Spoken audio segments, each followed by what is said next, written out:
It is happening again. There's breaking news tonight in the relentless epidemic of gun violence in the United States.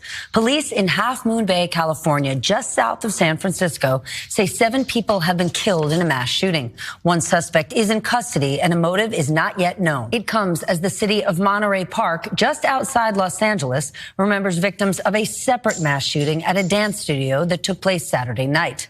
The attack was in a largely Asian American community during a Lunar New Year celebration.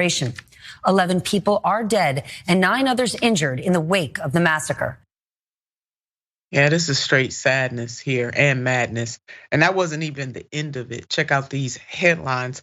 Shootout at Oakland gas station kills 1, wounds 7. 2 students are fatally shot at youth program in Des Moines. An 18-year-old gang member has been charged with murdering 2 teenagers who the authorities said were in a rival gang. The founder of the program for at-risk youth was also shot and was seriously injured.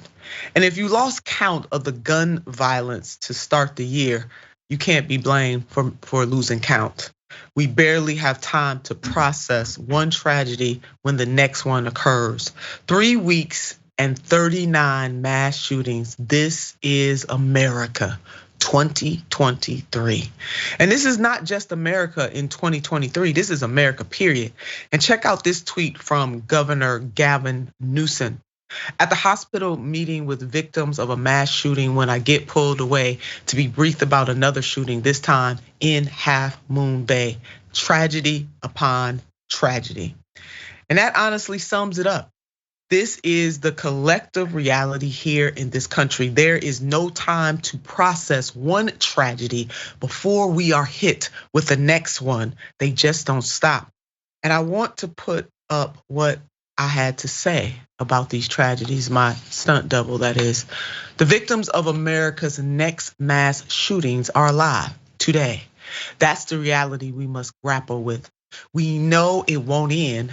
That feeling of helplessness is unacceptable. I don't care what political party you belong to, we have to agree that this is unsustainable. And this chart points to that. Mass shootings in the US are on the rise. Incidences in which 4 or more people were killed or injured. And we see from 2014 to 2023, the increase in the number of mass shootings. And we are just beginning the year of 2023. And we are already at 39. I mean, Yasmin, my heart breaks over this. I'm sure millions of other people's hearts break as well. But this is indeed America in 2023.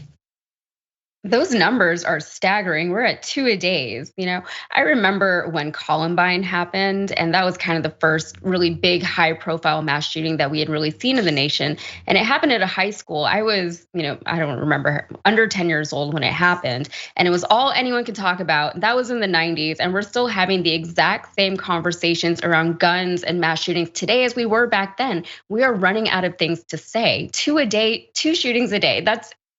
You have to do something at some point. Since then, the number of mass shootings we've seen has skyrocketed to the point that now we're at 3 a day for 2023. They're not even headline news anymore. It's too much for people to keep up with. It's just part of life here in the United States. And unfortunately, that numbness to atrocity that we're all feeling, that's kind of part of the plan, right? And I'm not speaking conspiratorially. What I mean is that the people in power, whether that's Congress or the NRA or whoever, they know that eventually our anger and our fervor will inevitably die down because we cannot sustain that kind of collective heartache for very long. So they wait it out. And unfortunately, nothing that you or I say here will likely make a difference to them because, if the deaths of innocent people, including children, don't move the needle, then why would discourse? And you're right, it does feel very, very helpless.